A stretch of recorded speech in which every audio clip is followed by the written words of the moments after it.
നമസ്കാരം. വാണിജ്യ പാചകവാതക സിലിണ്ടറിന്റെ വില കുത്തനെ കൂട്ടി. 19 കിലോ വാണിജ്യ സിലിണ്ടറിന് 993 രൂപയാണ് വർദ്ധിപ്പിച്ചത്. ഗാർഹിക സിലിണ്ടർ, പെട്രോൾ, ഡീസൽ എന്നിവയുടെ വിലയിൽ തൽക്കാലം മാറ്റമില്ല. പശ്ചിമേഷ്യൻ പ്രതിസന്ധി അവസാനിച്ചില്ലെങ്കിൽ ഈ മാസം 15-ന് ചേരുന്ന അടുത്ത അവലോകന യോഗത്തിൽ എല്ലാ ഇന്ധന വിലയും കൂട്ടാൻ സാധ്യതയുണ്ട്. രാജ്യാന്തര സർവീസ് നടത്തുന്ന വിമാനങ്ങളുടെ ഇന്ധന വിലയിലും വർധന വരുത്തിയിട്ടുണ്ട്. വാണിജ്യ ആവശ്യത്തിനുള്ള സിലിണ്ടറിന് ചരിത്രത്തിലെ ഏറ്റവും വലിയ ഒറ്റത്തവണ വർധനയാണ് ഉണ്ടായിരിക്കുന്നത്.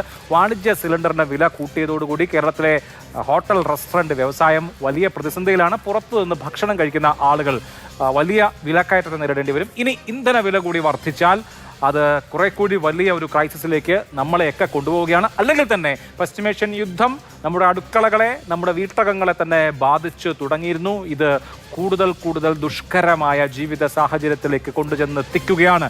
ഈ ചർച്ചയിൽ ഹോട്ടൽ ആൻഡ് റെസ്റ്റോറൻറ്റ് അസോസിയേഷൻ്റെ നേതാവ് അസീസ് മൂസ, പ്രോപ്പർ ചാനൽ പ്രതിനിധി ശ്രീ MK ഹരിദാസ്, അധ്യാപകനും സാമൂഹ്യ നിരീക്ഷകനുമായ ശ്രീ M ഷിനാസ്, കോൺഗ്രസ് നേതാവ് VR അനൂപ്, BJP നേതാവ് VS ജിതിൻ ദേവ് എന്നിവരാണ് പങ്കെടുക്കുന്നത്. ആദ്യം ശ്രീ അസീസ് മൂസ, കഴിഞ്ഞ ഡിസംബറുമായിട്ട് താരതമ്യം ചെയ്തു കഴിഞ്ഞാൽ 1500 രൂപയുടെ വ്യത്യാസമാണ് ഒരൊറ്റ കുറ്റി സിലിണ്ടറിൻ്റെ കാര്യത്തിൽ ഒരു റെസ്റ്റോറൻറ്റ് ഉടമയ്ക്ക് വരുന്നത്. അപ്പോൾ ദിവസം 2 സിലിണ്ടർ ഉപയോഗിക്കുന്ന ഒരു റെസ്റ്റോറൻറ്റ്, ഒരു ചെറുകിട റെസ്റ്റോറൻറ്റുകാരന് ഒരു മാസം 50,000-ൽ കൂടുതൽ രൂപയുടെ അധിക ചെലവുണ്ടാവുകയാണ്. വലിയ തോതിലുള്ള ചെലവ് വർധന ഉണ്ടെന്നുള്ള കാര്യത്തിൽ യാതൊരു സംശയവുമില്ല.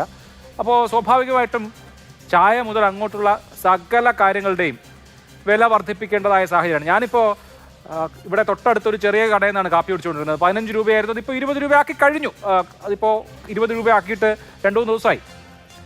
എന്താണ് കേരളത്തിലെ ഈ റെസ്റ്റോറൻറ്റ് ഉപഭോക്താക്കളെ കാത്തിരിക്കുന്നത്? തീർച്ചയായിട്ടും എന്താണ് പറയേണ്ടത്, ഞങ്ങളെ സംബന്ധിച്ച് വളരെയേറെ ആശങ്കാജനകമായ ഒരു ചുറ്റുപാടിലൂടെയാണ് ഞങ്ങൾ കടന്നു പോകുന്നത്. കാരണം നേരത്തെ അഭിലാഷ് സൂചിപ്പിച്ചതുപോലെ തന്നെ, അതായത് കഴിഞ്ഞ ഡിസംബറിൽ 1587 രൂപ ഉണ്ടായിരുന്ന സാധനമാണ്, അതായത് ഗ്യാസ് സിലിണ്ടറാണ് ഇപ്പോൾ നമ്മൾ 3100 7 രൂപയുടെ കുറവുണ്ട്. എറണാകുളത്തെ റേറ്റാണ് ഞാൻ പറയുന്നത്. അതേസ്ഥാനത്ത് തിരുവനന്തപുരത്ത് പോയാൽ 3100-ന് മേലെ പോയി. ആ രീതിയിൽ ഞങ്ങൾ വാങ്ങേണ്ടതായി വരുന്നത്. ഒരു ദിവസം 2 സിലിണ്ടർ ഉപയോഗിക്കുന്നവനെ സംബന്ധിച്ച് അതായത് 3000 രൂപയാണ് ഒരു ദിവസം അഡീഷണൽ കോസ്റ്റ് വരുന്നത്. അതായത് ഒരു മാസം 90,000 രൂപ അഡീഷണൽ കോസ്റ്റ് സഹിച്ചുകൊണ്ടാണ് ഒരു സാധാരണ ഹോട്ടലുകാരൻ ഇനി അങ്ങോട്ട് ഹോട്ടൽ നടത്തിക്കൊണ്ട് പോകേണ്ടത്. അത് തീർച്ചയായും ഞങ്ങളെ സംബന്ധിച്ച് ഒരു വൻ ബാധ്യതയാണ് എന്നുള്ളതിൽ യാതൊരു സംശയവുമില്ല. മറ്റൊരു കാര്യം, ഇനിയിപ്പം നേരത്തെ LPGയുടെ സ്റ്റോക്ക് ഉണ്ട് എന്ന് പറഞ്ഞിട്ടുണ്ടായിരുന്നു. അത് ഓക്കെ, അത് ഇതുവരെ എന്ന് പറഞ്ഞാൽ അതിൻ്റെ ഇത് അവസാനിച്ചു. കാര്യം LPGയുടെ വില കൂട്ടി. അതുപോലെ തന്നെ പെട്രോളിയം, ക്രൂഡ് ഓയിലൊക്കെ സ്റ്റോക്ക് ഉണ്ട് എന്ന് പെട്രോളിയം മന്ത്രാലയം പറയുന്നുണ്ട്. അപ്പോൾ അതിന് വില കൂട്ടാൻ ഇപ്പോൾ ഉദ്ദേശമില്ല എന്നും ബഹുമാനപ്പെട്ട പെട്രോളിയം മിനിസ്റ്റർ ഇന്നും പ്രസ്താവന നടത്തി. പക്ഷേ നാളെയോ മറ്റന്നാളോ ഇതും കൂടില്ല എന്നൊന്നും നമുക്ക് ഉറപ്പിച്ച് പറയാൻ പറ്റില്ല. കാരണം അതും കൂടെ കൂടിയാൽ സ്വാഭാവികമായും ഉപഭോക്തൃ സംസ്ഥാനം ആയ കേരളത്തിൽ എല്ലാ സാധനങ്ങൾക്കും കാര്യം ചരക്ക് കൂലി വർദ്ധിക്കും. അപ്പോൾ അതോടൊപ്പം ഇപ്പം തന്നെ നിലവിൽ പച്ചക്കറികളുടെയും മറ്റ് പലവ്യഞ്ജനങ്ങളുടെയും ഒക്കെ വിലയിൽ ഒരുപാട് ഹൈക്ക് ഉണ്ടായിട്ടുണ്ട്. പ്രത്യേകിച്ച് നമുക്കറിയാം അരിയുടെ കാര്യത്തിൽ ഇപ്പം ബിരിയാണി അരിയുടെ കാര്യം പറയുകയാണെങ്കിൽ 90-95 രൂപ കിട്ടിക്കൊണ്ടിരുന്ന ബിരിയാണി അരി അപ്പോൾ ഇങ്ങനെ എല്ലാ സാധനങ്ങൾക്കും ഇനി വാണിജ്യ സിലിണ്ടർ കിട്ടാനുണ്ടോ, കൃത്യമായിട്ട് കിട്ടാനുണ്ടോ? ഞാനിന്ന് ഒരു റെസ്റ്റോറൻറ്റുകാരനോട് ഞാൻ ഭക്ഷണം കഴിക്കാൻ പോയപ്പോൾ ചോദിച്ചപ്പോൾ പുള്ളിയോട് ഞാൻ ചോദിച്ചു, ഇനിയിപ്പോൾ 3100 രൂപ കൊടുക്കേണ്ടി വരില്ല എന്ന് ചോദിച്ചപ്പോൾ പുള്ളി പറഞ്ഞത് അല്ല, അത് സാധാരണ നിലയിൽ ബ്ലാക്കിൽ നിന്ന് വാങ്ങിക്കുമ്പോൾ 4500 കൊടുക്കേണ്ടി വരും എന്നാണ്. എന്ന് പറഞ്ഞാൽ സാധാരണ കിട്ടാത്തതുകൊണ്ടായിരിക്കുമല്ലോ ബ്ലാക്കിൽ നിന്ന് വാങ്ങിക്കേണ്ടി വരിക. അങ്ങനെ കിട്ടാത്ത പ്രശ്നവും ഉണ്ടോ? കിട്ടാത്ത പ്രശ്നം എന്ന് പറഞ്ഞാൽ കഴിഞ്ഞ മാസങ്ങളിൽ നിങ്ങൾക്കറിയാം, കഴിഞ്ഞ 1-2 മാസമായിട്ട് വളരെയേറെ ഞങ്ങൾ ബുദ്ധിമുട്ട് അനുഭവിച്ചിരുന്നു. ഒരു കാര്യം. മറ്റൊരു കാര്യം, ഇപ്പോൾ കഴിഞ്ഞ 2 ആഴ്ച മുന്നേ മുതൽ അല്പം അതായത് ഒരു 60-70% നമുക്ക് ലഭിച്ചുകൊണ്ടിരിക്കുകയാണ്. അപ്പോൾ അത് ഒരു പരിധി വരെ ഞങ്ങൾ തരണം ചെയ്ത് പോവുകയാണ്. അതിനോടൊപ്പം തന്നെ വിറകടുപ്പുകൾ മറ്റുള്ള എല്ലാ രീതിയിലും അതൊന്ന് ഇത് ചെയ്ത് പോകുന്ന സമയത്താണ് ഞങ്ങളെ സംബന്ധിച്ച് വേറൊരു ഇടുത്തി വീണത്. അതായത് ബംഗാളിലെയും, അത് ഇടുത്തി എന്ന് പറയുമ്പോൾ കുറ്റപ്പെടുത്താനല്ല, അതായത് ബംഗാളിലും ആസാമിലും ഇലക്ഷൻ വന്നപ്പോൾ മിക്കവാറും അതായത് 99% ഹോട്ടലുകളിലും 50% തൊഴിലാളികളുടെ ലഭ്യതക്കുറവ് വന്നു. അപ്പോൾ അതിൻ്റെ പേരിൽ ഞങ്ങൾ എത്രയോ മണിക്കൂറുകൾ വെട്ടിച്ചുരുക്കിക്കൊണ്ട് പ്രവർത്തിക്കുന്നു. ആ ദിവസങ്ങളിലാണ് ഇന്ന് രാവിലെ ഈ രീതിയിലുള്ള ഒരു വൻ ഷോക്ക് ഞങ്ങൾക്ക് ലഭിച്ചിരിക്കുന്നത്. കാര്യം എന്തുകൊണ്ടാണ് ഇത്രയും വലിയ ഒരു ഹൈക്ക് ഉണ്ടായത് എന്ന് ഒരു വിധത്തിലും മനസ്സിലാവുന്നില്ല. പല ആളുകളും പറയുന്ന, പല വിദഗ്ധന്മാരും പറയുന്നത് പെട്രോളിയം കമ്പനിക്ക് നഷ്ടമാണ്, ലോസാണ്, അതാണ് ഇതാണെന്നൊക്കെയാണ്. സത്യം പറഞ്ഞാൽ അവരുടെ കണക്കുകൾ എടുത്ത് പരിശോധിച്ചാൽ ഒരിക്കലും ഒരു പെട്രോളിയം കമ്പനിയും നഷ്ടത്തിലല്ല ഓടുന്നത്. ലാഭത്തിൽ നിന്ന് 25,797 കോടി രൂപ ലാഭത്തിൽ നിന്ന്, അതായത് പെട്രോളിയം കമ്പനിയുടെ ലാഭത്തിൽ നിന്ന് 25,797 കോടി രൂപ 2025-26 കേന്ദ്ര ഗവൺമെന്റിന് പെട്രോളിയം കമ്പനികൾ നൽകിയെന്ന് പറയുന്നു. അപ്പോൾ എങ്ങനെയാണ് പെട്രോളിയം കമ്പനി നഷ്ടത്തിലോടിക്കൊണ്ടിരിക്കുന്നത്? എന്ത് ബേസിലാണ് വില കൂടിയത്? 2 മാസമായി നമുക്കറിയാം ആഗോള പ്രതിസന്ധി. ക്രൂഡ് ഓയിലിന്റെ വില ആഗോള തലത്തിൽ കുതിച്ചുയരുകയാണ്. അത് $126 വരെ ബാരലിന് ആയി. പിന്നെ കുറഞ്ഞ് 113-114 നിലയിൽ നിൽക്കുകയാണ്. ആഗോള വിപണിയിലെ ചാഞ്ചാട്ടം ബാധിക്കുന്നുണ്ട് നമ്മുടെ എണ്ണ കമ്പനികളെ. ശ്രീ MK ഹരിദാസ്, ഇപ്പോൾ 10 രൂപയ്ക്ക് ചായ വിൽക്കുന്ന ഒരു ചായക്കടക്കാരൻ നാളെ 15 രൂപയാക്കുമ്പോൾ അവനോട് നീ 15 രൂപയാക്കിയില്ലേ എന്ന് ചോദിക്കാൻ കഴിയുന്ന അവസ്ഥ നമുക്കുണ്ടോ? നമുക്കൊരിക്കലും ഇല്ലല്ലോ. അത് എങ്ങനെ ഉണ്ടാവാനാണ്? ഇപ്പോൾ ഇവിടെ സുലഭമായിട്ട് ഗ്യാസ് കിട്ടിക്കൊണ്ടിരിക്കുകയും 1060 രൂപ 1070 രൂപയൊറ്റ സിലിണ്ടറിനുള്ള സമയത്തും ഹോട്ടലുകാരുടെ ഇഷ്ടത്തിനാണ് എല്ലാ കാര്യങ്ങൾക്കും വില കൂട്ടിക്കൊണ്ടിരുന്നത്. പലഹാരത്തിനായാലും ചായക്കായാലും അവർക്ക് ഇവിടെ ഹോട്ടൽ വില നിയന്ത്രണത്തിൽ സംസ്ഥാന സർക്കാർ ഒരു സമയത്തും ഗാലറിയിലിരുന്ന് കളി കാണുന്ന ഒരു വ്യക്തിയായിട്ടാണ് നമുക്ക് സംസ്ഥാന സർക്കാരിനെ ചിത്രീകരിക്കാൻ സാധിക്കുള്ളൂ. അവർ ഒരു കാര്യത്തിലും ഇടപെട്ടിട്ടില്ല. മാർക്കറ്റിലെ പൊതുവിപണിയിലെ നിത്യോപയോഗ സാധനങ്ങളുടെ കാര്യത്തിലായാലും ഇതുമാതിരി ഹോട്ടൽ വ്യവസായത്തിലെ ഹോട്ടൽ ഭക്ഷണ കാര്യത്തിലെ വില നിയന്ത്രണത്തിലായാലും സംസ്ഥാന സർക്കാർ ഇടപെടാറില്ല. അതുകൊണ്ട് തന്നെ 12 രൂപ മുതൽ 20 രൂപ വരെ സാധാരണ ചായക്കടകളിൽ ഒരു ചായക്ക് നമ്മൾ കൊടുത്തുകൊണ്ടിരിക്കുന്ന ഒരു കാലഘട്ടമാണ്. അതിപ്പോൾ അവർക്ക് അത് വാങ്ങുന്നതിന് അത് 25 മേടിക്കുന്നതിനും 30 മേടിക്കുന്നതിനും ഒരു അവസരമാണ് ഇപ്പോൾ ഇത്തരം ഒരു കാര്യത്തിലൂടെ ഉണ്ടായിരിക്കുന്നത്. അഭിലാഷ്, ഒരു കാര്യം പറയാം. നമ്മുടെ ഈ നിയന്ത്രണം, അതായത് LPGക്ക് വരുത്തിയിട്ടുള്ള നിയന്ത്രണത്തിൽ നമ്മുടെ കേന്ദ്ര സർക്കാരിന് അങ്ങേയറ്റം തെറ്റുപറ്റി എന്നുള്ളത് യാതൊരു സംശയവുമില്ല. കാരണം വ്യക്തികൾ യുദ്ധം അറിയാനും യുദ്ധം ഉണ്ടാകുമോ എന്നുള്ളത് മനസ്സിലാക്കാനൊക്കെ സമയമെടുക്കുമെങ്കിലും രാജ്യം, നമ്മുടെ ഇൻ്റലിജൻസ് സംവിധാനം എത്രത്തോളം വിപുലമാണ്, എത്രത്തോളം ശക്തമാണ്, അത്തരത്തിലുള്ളൊരു രാജ്യത്തിന് ഇത്തരത്തിൽ ഈ ഇറാനും US തമ്മിലുള്ള ഇസ്രായേലും തമ്മിലുള്ള ഈ വാക്ക് തർക്കത്തിൻ്റെ ഒടുവിൽ ഉണ്ടാകാൻ പോകുന്നത് യുദ്ധമാണെന്ന് എന്നെപ്പോലുള്ള, അഭിലാഷിനെ പോലുള്ള സാധാരണക്കാരായ നാട്ടുകാർക്ക് പോലും മനസ്സിലായിട്ടും കേന്ദ്ര സർക്കാരിനത് മനസ്സിലാക്കാതെ 30 വിലപ്പെട്ട ദിവസങ്ങൾ ഇത്തരത്തിൽ LPG ആയാലും ക്രൂഡ് ഓയിൽ ആയാലും ഒക്കെ സംഭരിക്കുന്ന കാര്യത്തിൽ വന്നിട്ടുള്ള വീഴ്ച നമ്മളുടെ ഈ ചർച്ചയുടെ ഇന്നത്തെ ഭാഗമാണ്. ഉൽപ്പന്നത്തിൻ്റെ വില കൂട്ടിയിട്ട്, ഉൽപ്പാദനം കുറച്ചിട്ട് ഉൽപ്പന്നത്തിൻ്റെ വില കൂട്ടുന്ന ഒരു ബൂർഷ്വാ സമ്പ്രദായമുണ്ട്, മുതലാളിത്ത സമ്പ്രദായം. ഇതിപ്പോൾ ഏകദേശം അതുമാതിരിയാണ്. സാധനം കിട്ടാനില്ല, അതിന് പ്രാകൃതമായ വില നൽകണം. ഇന്നലെ 3000 രൂപയ്ക്ക് എനിക്ക് പരിചയമുള്ളൊരു ഹോട്ടലുകാരൻ ബ്ലാക്കിൽ സിലിണ്ടർ വാങ്ങി അദ്ദേഹത്തോട് ഇന്ന് ബ്ലാക്കിൽ സിലിണ്ടർ കൊടുക്കുന്നവർ പറഞ്ഞിരിക്കുന്നത് 5000 5250 ഒക്കെയാണെന്നാണ് പറയുന്നത്.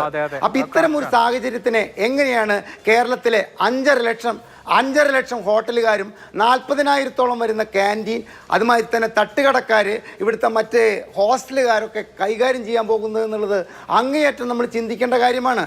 ഇത്തരത്തിൽ ഈ ഒരു ക്ഷാമവും അതിനോടൊപ്പം തന്നെ വിലക്കയറ്റവും ഇലക്ഷൻ വോട്ട് പെട്ടിയിൽ വീണ് അത് കൃത്യമായി ലോക്ക് ചെയ്ത സമയത്ത് ജനങ്ങളുടെ മേലെ അടിച്ചേൽപ്പിച്ചത് തലയിൽ മുണ്ടിട്ട് കള്ള് ഷാപ്പിൽ കള്ള് കുടിക്കാൻ പോകുന്ന മാന്യന്മാരുടെ പ്രവൃത്തിയായി എന്നുള്ളതും ഇതിൽ അങ്ങേയറ്റം അപലപനീയമായൊരു കാര്യമാണ്.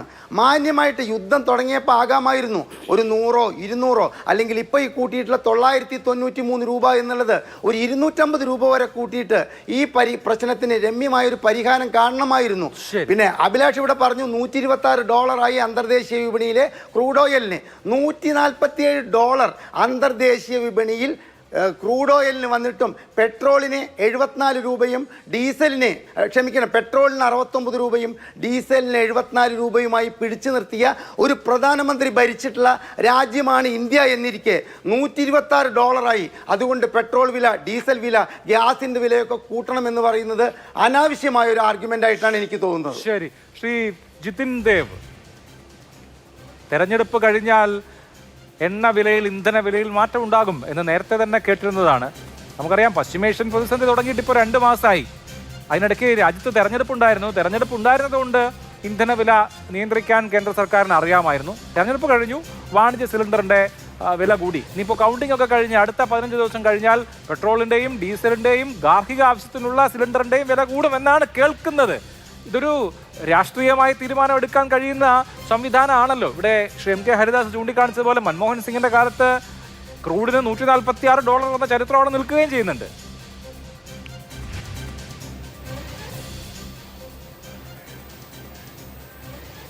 അഭിലാഷ്, എന്നോടാണോ ചോദ്യം? അതെ അതെ. ഓക്കെ, വോളിയം കുറച്ച് കുറവുണ്ട്, അതുകൊണ്ട് കേട്ടില്ല. ഇവിടെ അദ്ദേഹം പറഞ്ഞ ഒരു വാദത്തിൽ നിന്ന് തുടങ്ങാം. $146 ക്രൂഡ് ഓയിലിന് വിലയുണ്ടായിരുന്ന സമയത്ത് പെട്രോളിയം ഉൽപ്പന്നങ്ങളുടെ വില 90 രൂപയായിരുന്നു, 75 രൂപയായിരുന്നു എന്നുള്ളതാണ്. 2014 ജനുവരിയാണെന്ന് തോന്നുന്നു അദ്ദേഹം കോട്ട് ചെയ്യുന്നത്. അന്ന് 2250 രൂപയാണ് വാണിജ്യ ഗ്യാസ് സിലിണ്ടറിൻ്റെ വില. അന്ന് എന്തുകൊണ്ടാണ് ഈ ക്രൂഡ് ഓയിലിൻ്റെ വില ഇത്രത്തോളം കയറിപ്പോയ സാഹചര്യം? ലിബിയയിലുള്ള ആഭ്യന്തര വിഷയങ്ങളും സുഡാനിലെ ചില പ്രശ്നങ്ങളും ശൈത്യകാലം, ഈ 3 കാരണങ്ങളാണ് 2014 ജനുവരിയിൽ നേരത്തെ ഇവിടെ സൂചിപ്പിച്ച രീതിയിൽ ക്രൂഡിൻ്റെ വില കൂടാനുള്ള സാഹചര്യം. അന്ന് വാണിജ്യ സിലിണ്ടറിൻ്റെ വില 2250 രൂപയാണ്. ഞാൻ ഇന്ത്യൻ ഓയിലിൻ്റെ കഴിഞ്ഞ 10-20 വർഷത്തെ ചാർട്ട് വേണമെങ്കിൽ അഭിലാഷിനൊക്കെ അയച്ചു തരാം. അപ്പോൾ ആ വാദമൊക്കെ വെറുതെ അദ്ദേഹം കോൺഗ്രസിനെ സൂചിപ്പിക്കാൻ വേണ്ടിയിട്ട് പറയുന്ന വാദമായിട്ട് മാത്രമേ കാണാൻ സാധിക്കത്തുള്ളൂ. മറ്റു കാര്യങ്ങൾ അദ്ദേഹം പറഞ്ഞതൊക്കെ രാഷ്ട്രീയമായതുകൊണ്ട് ഞാൻ അതിലേക്കൊന്നും കടക്കാൻ ആഗ്രഹിക്കുന്നില്ല. ഇവിടെ ജനങ്ങളെ സംബന്ധിച്ച് ആശങ്കയുണ്ട്, നമുക്ക് എല്ലാവർക്കും ആശങ്കയുണ്ട്. ഈ പാനലിരിക്കുന്നവരെ പോലെ തന്നെ സാധാരണക്കാരെ ജനങ്ങൾക്കും ആശങ്കയുണ്ട്. പക്ഷെ നാം മനസ്സിലാക്കുന്നത് ഈ ആശങ്ക നമ്മളാരും ഉണ്ടാക്കി വെച്ച ആശങ്കയല്ല. ഇപ്പോൾ അവിടെ ഇതിനകത്ത് ചർച്ചയിൽ ആദ്യം അഭിലാഷ് പറഞ്ഞൊരു വാചകമുണ്ട്. ഒരു തൊട്ടടുത്തുള്ള അങ്ങ് ഭക്ഷണം കഴിക്കാൻ പോകുന്ന ഒരു സാധാരണ കടക്കാരനോട് ചോദിച്ചപ്പോൾ 4500 രൂപയ്ക്ക് ബ്ലാക്കിൽ അദ്ദേഹത്തിന് സാധനം വാങ്ങിക്കേണ്ടി വരുന്നു കേരളത്തിൽ. ഇതാരാണ് പരിഹരിക്കേണ്ടുന്നത്? രണ്ടാമത്, ഇന്ന് രാവിലെ നിങ്ങളുടെ ഡൽഹിയിലെ റിപ്പോർട്ടർ ശ്രീ ബാലഗോപാൽ അദ്ദേഹം ഭക്ഷണം കഴിക്കുന്ന ഒരു ഹോട്ടലിൽ, നിങ്ങളുടെ ഡൽഹി ബ്യൂറോ ഓഫീസിൻ്റെ സമീപത്തുള്ള ഒരു ഹോട്ടലിൽ പോയി അദ്ദേഹം ഭക്ഷണം കഴിക്കുന്നത് സംസാരിച്ച സമയത്ത് ഒരു രാഷ്ട്രീയ കാഴ്ചപ്പാടുമില്ലാത്ത, അല്ലെങ്കിൽ ഒരു സാധാരണക്കാരായ കച്ചവടക്കാരനും ആ ഹോട്ടലിൽ ഭക്ഷണം കഴിക്കാൻ വന്ന ഒരു വ്യക്തിയും, ആ ബാലുവിൻ്റെ സുഹൃത്തുകൂടിയായിട്ടുള്ള ഒരു വ്യക്തിയും പറയുന്നത് ഞാൻ കേട്ടു. ഇത് നമുക്കെല്ലാം മനസ്സിലാക്കാവുന്ന സാഹചര്യമല്ലേ? ഈ സംഘർഷ സാഹചര്യത്തിൽ ഇത്രത്തോളം വില കൂട്ടേണ്ടിയിരിക്കുന്നു, വില കൂടും. ഇത് കുറയുന്ന സമയത്ത് ഗവൺമെൻറ് വില കുറയ്ക്കും, അപ്പോൾ ഞങ്ങളും വില കുറയ്ക്കും. ഞങ്ങളും ഇപ്പോൾ ചെറിയ രീതിയിൽ വില വർദ്ധിപ്പിച്ചിട്ടുണ്ട്. നോക്കൂ, ക്രൂഡ് ഓയിലിൻ്റെ വില മാത്രമല്ല, ഈ പറഞ്ഞ നമ്മളുടെ 40-40ഓളം രാജ്യങ്ങളിൽ നിന്ന്, ഇന്ത്യ എണ്ണ ഇറക്കുമതി ചെയ്യുന്ന രാജ്യങ്ങളിൽ നിന്ന് ഈ ക്രൂഡ് ഓയിൽ ഇന്ത്യയിൽ എത്തണം. അത് കൊണ്ടുവരുന്നത് നമുക്കറിയാം. ഹോർമുസ് കടലിലേക്കുള്ള പ്രശ്നങ്ങൾ നമുക്കറിയാം. എത്രത്തോളം ഫ്ലൈറ്റ് ചാർജിൽ ഈ LPG ടാങ്കറുകൾ ഉൾപ്പെടെയുള്ള എണ്ണ ടാങ്കറുകളൊക്കെ വരുന്നതിൽ എത്രത്തോളം വർധനവുണ്ടായെന്ന് നമുക്കറിയാം. ഒരു ദിവസം $85,000 ആയിരുന്നു, $1,40,000 ഇൻഷുറൻസ് തുകയിൽ, ഇൻഷുറൻസ് പ്രീമിയം, ഇതിന് ഇൻഷുറൻസ് എടുക്കണം. അതിനകത്തുണ്ടായ വർധനവിനെ സംബന്ധിച്ച് മാധ്യമങ്ങൾ ചർച്ച ചെയ്യുന്നുണ്ട്. ക്രൂ ബോണസ്, ഈ പറഞ്ഞ ദുഷ്ടസമാധാനമായ സാഹചര്യത്തിൽ ഈ കപ്പലുകളിൽ ജോലി ചെയ്യുന്ന ആ ക്രൂവിൻ്റെ അവർക്ക് കൊടുക്കേണ്ടുന്ന ബോണസും അവരുടെ സാലറി, മറ്റു കാര്യങ്ങളിലുണ്ടായ വർധനവ് സംബന്ധിച്ചും മറ്റു മാധ്യമങ്ങൾ, ഇംഗ്ലീഷ് മാധ്യമങ്ങൾ ഉൾപ്പെടെ ചർച്ച ചെയ്യുന്നുണ്ട്, ദേശീയ മാധ്യമങ്ങൾ ചർച്ച ചെയ്യുന്നുണ്ട്. അപ്പോൾ ഇത്തരത്തിലുള്ള സാഹചര്യങ്ങൾ ഉണ്ടായ സമയത്ത് ഇത്രത്തോളം കാലം നമ്മൾ പിടിച്ചു നിൽക്കാൻ ശ്രമം നടത്തി. സ്വാഭാവികമായിട്ടും വില വർദ്ധിപ്പിക്കേണ്ട സാഹചര്യം ഉണ്ടായി. 3000-നടുത്ത് പാചകവാതകത്തിൻ്റെ വാണിജ്യ സിലിണ്ടറുകളുടെ വില ഉണ്ടായി. നമ്മൾ ശ്രദ്ധിക്കേണ്ടുന്നത്, നേരത്തെ അങ്ങ് സൂചിപ്പിച്ചതുപോലെ, ഇത് പൂഴ്ത്തിവയ്പ് നടത്തി കരിഞ്ചന്തയിൽ വിൽപ്പന നടത്തുന്ന, ബ്ലാക്കിൽ കച്ചവടം ചെയ്യുന്നവന്മാർ ആരാണ്? ഇവന്മാരെ കണ്ടെത്താൻ സംസ്ഥാന സർക്കാരിന് സാധിക്കണം, നമ്മളുടെ അന്വേഷണ ഏജൻസികൾക്ക് സാധിക്കണം, മാധ്യമങ്ങൾക്ക് സാധിക്കണം, നിങ്ങളും ഇൻവെസ്റ്റിഗേറ്റ് ചെയ്യണം. ഇത് ചെയ്തെങ്കിൽ മാത്രമേ ഈ പ്രശ്നത്തിനൊരു പരിഹാരം ഉണ്ടാക്കാൻ സാധിക്കത്തുള്ളൂ. രണ്ടാമത്, അദ്ദേഹം പറഞ്ഞ മറ്റൊരു വാദം, ഈ പറഞ്ഞതുപോലെ നമുക്ക് ഇത് സ്റ്റോർ ചെയ്യാൻ പറ്റിയിട്ടുണ്ടോ, അതേപോലെ തന്നെ ഈ പറഞ്ഞതുപോലെ എണ്ണയൊക്കെ നമുക്ക് സഫീഷ്യൻറ്റ് സ്റ്റോക്ക് ഉണ്ടാവും, യുദ്ധം ഉണ്ടാവുമെന്ന് ഇപ്പോഴാണോ അറിയാൻ സാധിച്ചത്? ആർക്കും അറിഞ്ഞുകൂടെ? എനിക്ക് അറിഞ്ഞുകൂടെ? അഭിലാഷിന് അറിഞ്ഞുകൂടെ? എന്നൊക്കെ അദ്ദേഹം ചോദിക്കുന്നുണ്ടായിരുന്നു. ഇന്ത്യയിൽ ഏതെങ്കിലും തരത്തിൽ നമ്മളുടെ ഇന്ധനത്തിന് ഷോർട്ടേജ് ഉണ്ടെന്ന് ആരും പറഞ്ഞിട്ടില്ല. കഴിഞ്ഞ ദിവസം പുറത്തു വന്ന സ്റ്റേറ്റ്മെൻറ്റിൽ പോലും പറയുന്നത് 70-71 ദിവസം മാനേജ് ചെയ്യാൻ ആവശ്യമായിട്ടുള്ള സ്റ്റോക്ക് നമ്മളെ സംബന്ധിച്ചുണ്ട്. നമുക്ക് അത്തരത്തിലുള്ള പ്രശ്നങ്ങളില്ല. നമ്മുടെ അയൽ രാജ്യങ്ങളിൽ സ്റ്റോക്ക് തീർന്നു. ഇപ്പം ഞാൻ ഇന്ത്യയിലെ കാര്യം പറയുമ്പോൾ പാകിസ്ഥാനിലേക്ക് പോകുകയാണെന്ന് പറയരുത്. അവിടുത്തെ മന്ത്രി കരഞ്ഞുകൊണ്ട് പറയുന്നത് കേട്ടു. ഇന്ത്യയിൽ ഒരു മന്ത്രി ഒപ്പിട്ടാൽ തീരാവുന്ന തരത്തിൽ സ്റ്റോക്ക്, ഒരു ഫയൽ നീക്കിയാൽ ഇന്ത്യയിൽ പ്രതിസന്ധിയില്ല, ഇനി നമുക്ക് 3-4 ദിവസമേ മുന്നോട്ട് പോകാൻ സാധിക്കൂ എന്ന് അവിടുത്തെ മന്ത്രി പറയുന്നത് നമ്മൾ കേട്ടുകൊണ്ടിരിക്കുകയാണ്. അപ്പൊ ഇന്ത്യയെ സംബന്ധിച്ച് നമുക്ക് ഇത്തരത്തിലുള്ള പ്രശ്നങ്ങളില്ല, നമുക്ക് സഫീഷ്യന്റ് ആയിട്ടുള്ള സ്റ്റോക്ക് ഉണ്ട്, നമുക്ക് വേറെ തരത്തിലുള്ള പ്രശ്നങ്ങളില്ല. ഈ പ്രതിസന്ധി പരിഹരിക്കപ്പെടുന്നത് വരെ ചില വിട്ടുവീഴ്ചകൾക്കും ചില ബുദ്ധിമുട്ടുകൾക്കും നമ്മളെല്ലാം അനുഭവിച്ചോ നമുക്ക് ഒരുമിച്ച് നേരിടാൻ സാധിക്കണം. അതിനകത്ത് രാഷ്ട്രീയമോ അതിനകത്ത് മറ്റു ചിന്തകളോ ഒന്നും കലർത്തേണ്ടതില്ല. ഇപ്പം സ്വാഭാവികമായിട്ടും ഹോട്ടലുകൾക്ക് വില വർദ്ധിപ്പിക്കേണ്ടി വരും, അത് അവരുടെ സാഹചര്യമാണ്, അതിനകത്ത് അവരെ കുറ്റം പറഞ്ഞിട്ട് കാര്യമില്ല. പക്ഷേ ഈ വർദ്ധിപ്പിക്കുന്ന വില ഈ പറയുന്ന പോലെ ഗ്യാസിന് വില കുറയുന്ന സമയത്ത് കുറയ്ക്കാനും തയ്യാറാകണം. അങ്ങനെ തയ്യാറായി മുന്നോട്ട് പോകാൻ സാധിക്കണം. ഈ പ്രതിസന്ധികളെ ഒരുമിച്ച് നേരിടേണ്ടതാണ് വേണ്ടുന്നത്. അല്ലാതെ പരസ്പരം കുറ്റം പറഞ്ഞിട്ടോ പഴിചാരിയിട്ടോ ഇതിനൊരു പരിഹാരം ഉണ്ടാക്കിയെടുക്കാൻ നമുക്ക് സാധിക്കില്ല. ഷിവിയാർ അനൂപ്, ഇന്ത്യ എണ്ണക്കായി ഏറ്റവും കൂടുതൽ ആശ്രയിക്കുന്ന രാജ്യങ്ങളിൽ ഒന്ന് UAE ആണ്. ഏറ്റവും കൂടുതൽ പാചകവാതകം വരുന്ന രാജ്യങ്ങളിൽ ഒന്ന് UAE ആണ്. ആ UAE പെട്രോളിന് വില കൂട്ടി കഴിഞ്ഞ ദിവസം. അമേരിക്ക വർദ്ധിപ്പിച്ചു, നമ്മുടെ അയൽ രാജ്യങ്ങളെല്ലാം ഇന്ധനത്തിൻ്റെ വില വർദ്ധിപ്പിച്ചു. സാഹചര്യം നമുക്കറിയാം. ഹോർമൂസ് കടലിടുക്ക് ഇറാനും അമേരിക്കയും ഉപരോധിച്ചിരിക്കുകയാണ്. ഗതാഗതം വളരെ പരിമിതമായിട്ടാണ് നടക്കുന്നത്. ഇന്ത്യക്ക് UAE-യിൽ നിന്ന് ഫെബ്രുവരിയിൽ കിട്ടിയത് 6 ലക്ഷം ടണ്ണിന് മുകളിൽ ആണ് എങ്കിൽ കഴിഞ്ഞ മാസം അത് 1 ലക്ഷത്തിൽ ചില്ലറയായി കുറഞ്ഞിട്ടുണ്ട്. ഒരു പ്രതിസന്ധിയുണ്ട്. അപ്പോൾ ഈ ഘട്ടത്തിൽ വില വർദ്ധിക്കുക എന്നുള്ളത് സർക്കാരിനെ കുറ്റം പറയേണ്ട ഒരു വിഷയമാണോ? സാധാരണ നിലയ്ക്ക് നടക്കുന്ന ഒരു കാര്യമല്ലേ? അഭിലാഷേ, ഇത്രയും കാലം നമ്മുടെ പ്രധാനമന്ത്രി അദ്ദേഹം ഒരു സാധാരണക്കാരുടെ മുന്നിൽ സ്വയം അവതരിപ്പിച്ചിരുന്നത് ഞാനൊരു ചായ വിൽപ്പനക്കാരനായിരുന്നു എന്നുള്ളതാണ്. അത് അദ്ദേഹത്തെ അങ്ങനെ അവതരിപ്പിക്കാം. പക്ഷേ ഇപ്പോൾ അദ്ദേഹം സാധാരണക്കാരുടെ ചായ കൂടി മുട്ടിച്ച ഒരാളായി മാറിയിരിക്കുകയാണ്. ഇവിടെ ക്രൂഡ് ഓയിലിൻ്റെ വില വർദ്ധിപ്പിച്ചത് കൊണ്ടാണെന്ന് പറയുമ്പോൾ ക്രൂഡ് ഓയിലിൻ്റെ വില കുറഞ്ഞ സന്ദർഭങ്ങളിൽ എപ്പോഴെങ്കിലും വില കുറച്ചിട്ടുണ്ടോ? ഇവിടെ BJPയുടെ പ്രതിനിധി എന്താണ് പറയുന്നത്? അദ്ദേഹം പറയുന്നത്, അഭിലാഷ് അങ്ങ് തന്നെ സൂചിപ്പിച്ചു, അങ്ങ് സ്ഥിരമായി കഴിക്കുന്ന ഒരു ചായക്കടയിൽ ബ്ലാക്ക് മാർക്കറ്റിൽ നിന്ന് വാങ്ങിക്കേണ്ട സാഹചര്യം ഉണ്ടായി എന്ന് പറയുമ്പോൾ അദ്ദേഹം പറയുന്നത് ആ വിഷയത്തെ എങ്ങനെയാണ് ലഘൂകരിക്കുന്നത്?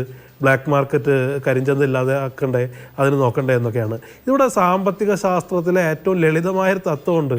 സാധനങ്ങൾക്ക് ദൗർലഭ്യം ഉണ്ടാകുമ്പോഴാണ് ബ്ലാക്ക് മാർക്കറ്റ് ഉണ്ടാകുന്നത്. ബ്ലാക്ക് മാർക്കറ്റിനെ നിയന്ത്രിക്കണമെന്ന് നമുക്ക് എല്ലാവർക്കും അറിയാം. പക്ഷേ അതിൻ്റെ അടിസ്ഥാനപരമായ പ്രശ്നം എന്താ? സാധാരണക്കാർക്ക് പൊതുവിപണിയിൽ സാധനം കിട്ടാൻ വരാത്ത സാഹചര്യത്തിലാണ് കരിഞ്ചന്ത ഉണ്ടാകുന്നത്. അതിനെ അഭിസംബോധന ചെയ്യുന്നതിന് പകരം ആ പ്രശ്നത്തെ അവഗണിച്ചതുകൊണ്ട് ഈ ബ്ലാക്ക് മാർക്കറ്റ് എവിടെ നിന്നാണെന്ന് ഇവിടുത്തെ പോലീസ് കണ്ടുപിടിക്കണ്ടേ, മാധ്യമങ്ങൾ ഇൻവെസ്റ്റിഗേറ്റ് ചെയ്യേണ്ടേ എന്നൊക്കെ പറഞ്ഞ് അദ്ദേഹം ആ വിഷയത്തെ തന്നെ അവഗണിക്കുകയാണെന്നേ. ഇവിടെ വളരെ കൃത്യമാണ്, ഇതൊരു ചെറിയ പ്രശ്നമല്ല, ഒരു സാധാരണക്കാരൻ്റെ ദൈനംദിന ജീവിതത്തെ ബാധിക്കുന്ന ഒന്നാണ്. അവന് വീട്ടിൽ നിന്ന് പുറത്തിറങ്ങിയാൽ ഈ നേരത്തെ പറഞ്ഞതുപോലെ ഒരു ചായ പോലും കുടിക്കാൻ കഴിയാത്ത സാഹചര്യം ഉണ്ടാകുന്നു. അതിനപ്പുറത്ത് നമ്മുടെ ചെറുകിട ബേക്കറികൾ, കാറ്ററിംഗ് യൂണിറ്റുകൾ, ഹോട്ടലുകൾ, അതിൽ വലിയൊരു തൊഴിൽ മേഖലയാണെന്നേ. ഇവിടെ നൂറുകണക്കിന് ആളുകൾക്ക്, ആയിരക്കണക്കിന്, പതിനായിരക്കണക്കിന് ആളുകൾക്ക് പ്രത്യക്ഷമായും പരോക്ഷമായും തൊഴിൽ നൽകുന്ന ഒരു വലിയ തൊഴിൽ മേഖല തന്നെ സ്തംഭിക്കുകയാണ്. അപ്പം അദ്ദേഹം പറയുന്നത് എന്താ? ഈ വിപണിയിൽ ക്രൂഡ് ഓയിലിൻ്റെ വില കുറഞ്ഞത് കൊണ്ടാണ്, വില കൂടിയത് കൊണ്ടാണെന്ന് പറഞ്ഞാൽ എല്ലാം വിപണിക്ക് വിട്ടുകൊടുത്ത് കയ്യും കെട്ടി നോക്കിയിരിക്കാനാണോ ഇവിടുത്തെ ഒരു സർക്കാർ സംവിധാനം എന്ന് പറയുന്നത്? വിപണിയിൽ കയറി ഇടപെടുകയാണ് സർക്കാരിൻ്റെ ചുമതല എന്ന് പറയുന്നത്. സർക്കാരിനെ സംബന്ധിച്ച് വിപണിയിലെ മെക്കാനിസത്തിന് പൂർണ്ണമായി വിട്ടുകൊടുത്തുകൊണ്ട് നോക്കിയിരിക്കാനാണെങ്കിൽ ഇവിടെ ഒരു സർക്കാരിൻ്റെ തന്നെ ആവശ്യമില്ലാന്നേ. ഇത്തരം കാലങ്ങളിൽ മുൻ UPA സർക്കാരിൻ്റെ ഉദാഹരണമല്ലേ? സബ്സിഡി കൊടുത്തിട്ടില്ലേ? സാധാരണക്കാരനെ ബാധിക്കാത്ത തരത്തിൽ പിടിച്ചു നിർത്തിയിട്ടില്ലേ? ഇവിടെ ഇത്തരം ഗവൺമെൻറ്റിൻ്റെ പ്രാഥമികമായ പരിഗണന സാധാരണക്കാരനല്ലാതെ ഇരിക്കുകയും ഈ കോർപ്പറേറ്റുകൾക്ക് വേണ്ടി ഒരു ഗവൺമെൻറ് നിലപാടെടുക്കുകയും ചെയ്യുന്നതിൻ്റെ ഒരു പരിണിത ഫലമാണ് അത് നമ്മൾ അനുഭവിക്കേണ്ടി വരുന്നത്. അപ്പോൾ അതിൽ നിന്ന് ഒഴിഞ്ഞു മാറി ഞങ്ങൾ ഇവിടെ ക്രൂഡ് ഓയിൽ വില കൂടി അതുകൊണ്ട് ഇങ്ങനെ സംഭവിച്ചു, ഞങ്ങൾ എന്ത് ചെയ്യാനാ എന്ന് പറഞ്ഞ് മാറി നിൽക്കാൻ ഗവൺമെൻറ് സാധിക്കില്ലെന്നേ. UPA ഗവൺമെൻറ്റിൻ്റെ കാലത്ത് ഗ്യാസിൻ്റെ വിലവർധന ഉണ്ടായിരുന്ന സമയത്തൊക്കെ, പെട്രോളിൻ്റെ വിലവർധന ഉണ്ടായ സമയത്തൊക്കെ അതിൻ്റെ പേരിൽ നടത്തിയ സമരങ്ങളൊക്കെ നമ്മൾ കണ്ടിട്ടുള്ള ആളുകളാണ്. ഇവിടെ വളരെ കൃത്യമാണ്, ഇന്ത്യയുടെ ചരിത്രത്തിൽ ഇല്ലാത്ത വിധം വളരെ പെട്ടെന്ന് അതിഭീമമായൊരു വർധന വരുമ്പോൾ അത് തെരഞ്ഞെടുപ്പ് വരുന്നവരെ നീട്ടിവെക്കുമ്പോൾ, തെരഞ്ഞെടുപ്പിന് ശേഷം അതിൻ്റെ ഭാരം ഒറ്റയടിക്ക് സാധാരണക്കാരുടെ ചുമതലയിൽ വെക്കുമ്പോൾ അതിനകത്ത് ഗവൺമെൻറ് ചോദ്യം ചെയ്യപ്പെടുന്നേ. അതിനെ ക്രൂഡ് ഓയിലിൻ്റെ വില വർദ്ധിച്ചതുകൊണ്ടാണെന്ന് പറഞ്ഞ് മാറി നിർന്ന് ആ ഉത്തരവാദിത്തത്തിൽ നിന്ന് ഒഴിയാൻ ഒരു ഗവൺമെൻറ്റിനും സാധിക്കില്ല.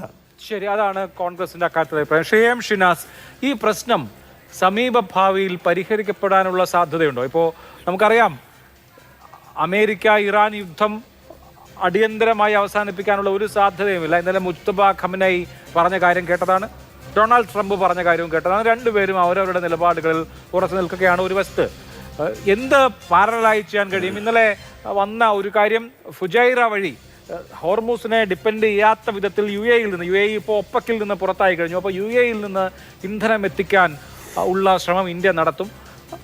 മറ്റ് ഇപ്പോൾ റഷ്യൻ എണ്ണയ്ക്ക് വേണ്ടിയിട്ടുള്ള റഷ്യൻ എണ്ണ വാങ്ങാനുള്ള കാലാവധി അമേരിക്ക ഇന്ത്യക്ക് നീട്ടി നൽകിയിട്ടുണ്ട്. അതുകൊണ്ട് ഇന്ത്യ റഷ്യയെ അടക്കം ഡിപ്പെൻഡ് ചെയ്യുന്നുണ്ട്. ഇന്ധന പ്രതിസന്ധി ഇല്ലാതെ രാജ്യത്തിന് മുന്നോട്ട് പോകണമെങ്കിൽ എന്തെല്ലാം സാഹചര്യങ്ങൾ ഉരുത്തിരിയണം?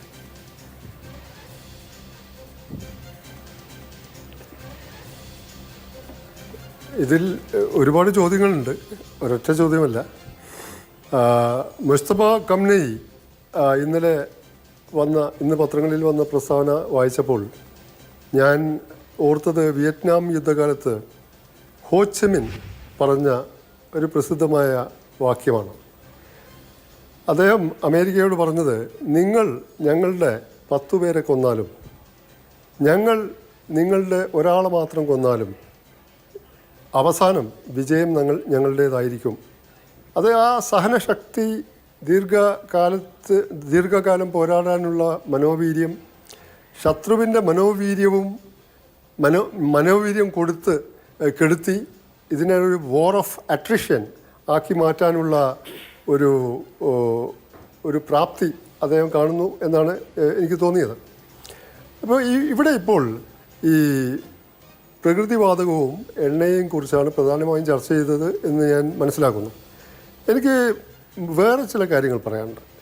അതായത് പ്രകൃതിവാതകവും എണ്ണയും വളരെ പ്രധാനപ്പെട്ടതാണ്.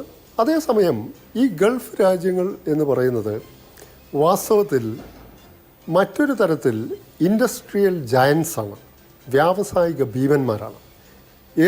ഏത് തരത്തിൽ എന്ന് വെച്ചാൽ പെട്രോ കെമിക്കൽ ഡെറിവേറ്റീവ്സ്, അതായത് പെട്രോ കെമിക്കൽ നിഷ്പന്നങ്ങൾ, ഉപോൽപ്പന്നങ്ങൾ ഉൽപ്പാദിപ്പിക്കുന്ന ഏറ്റവും വലിയ ഉൽപ്പാദക രാഷ്ട്രങ്ങളാണ് ഗൾഫ് രാജ്യങ്ങൾ. അപ്പോൾ LPG എന്ന പ്രകൃതിവാതകവും ഉൽപ്പാദിപ്പിക്കാൻ പ്രൊപ്പൈനും ബ്യൂട്ടൈനും വേണം. അത് ഒരു പെട്രോ കെമിക്കൽ ഡെറിവേറ്റീവാണ്. അതുപോലെ രാസവളം, മെറ്റൽസ്, ഫാർമ സെക്ടർ, അതിനൊക്കെ സൾഫർ വേണം. ഈ സൾഫർ എന്ന് പറഞ്ഞാൽ ഒരു പെട്രോ കെമിക്കൽ ഡെറിവേറ്റീവാണ്.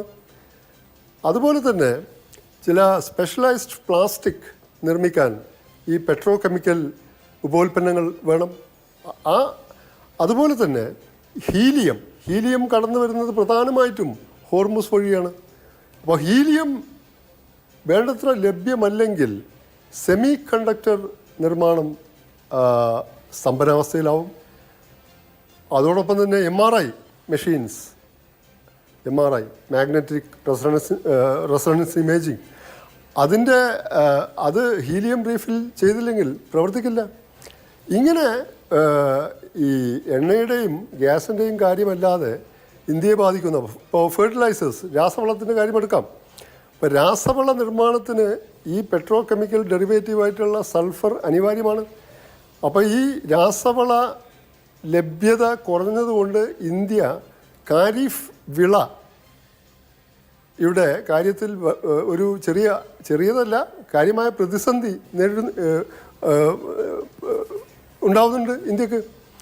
അപ്പോൾ ഇങ്ങനെയുള്ള പല കാര്യങ്ങളുമുണ്ട്. മാർച്ച് 18-നാണ് ഇസ്രായേൽ ഇറാനിലെ സൗത്ത് പാർസ് പ്രകൃതിവാതക പാടം ആക്രമിച്ചത്.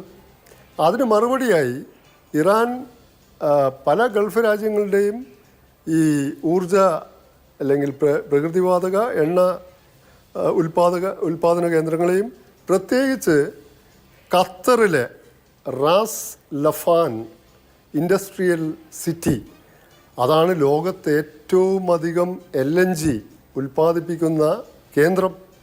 അവിടെ നിന്നാണ് ഇന്ത്യ LNGയുടെ പ്രകൃതിവാതകത്തിൻ്റെ ഈ 2/5 ഭാഗവും വാങ്ങുന്നത്. അപ്പം ഖത്തർ ഇപ്പോൾ പ്രഖ്യാപിച്ച്, ഖത്തറിൻ്റെ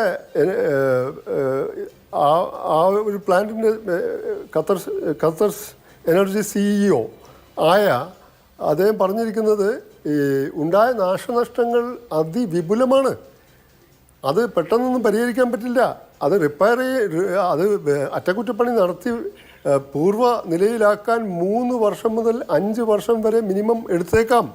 അതുകൊണ്ട് ഖത്തർ തന്നെ ഈ കച്ചവട ഇടപാടുകളിൽ പ്രഖ്യാപിക്കുന്ന ഫോഴ്സ് മെജ്യൂർ പ്രഖ്യാപിച്ചിരിക്കുകയാണ്. അതായത് അസാധാരണമായ അവിചാരിതമായ തടയാൻ പറ്റാത്ത സന്ദർഭങ്ങൾ ഉണ്ടായാൽ നിലവിൽ ഒപ്പുവെച്ച കരാറുകളിൽ നിന്ന് പിന്മാറാനും കരാർ റദ്ദാക്കാനും അല്ലെങ്കിൽ താൽക്കാലികമായി കൂടുതൽ നീട്ടാനും ഒക്കെയുള്ള ഫോഴ്സ് മെജ്യൂർ വളരെ അപൂർവമായാണ് രാജ്യങ്ങളും വ്യക്തികളും സ്ഥാപനങ്ങളും പ്രഖ്യാപിക്കാറുള്ളത്.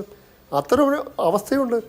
അപ്പോൾ ഇറാനിൽ ഈ യുദ്ധം വാസ്തവത്തിൽ ഈ യുദ്ധത്തിൽ ആരും ജയിക്കാത്ത യുദ്ധമാണ്.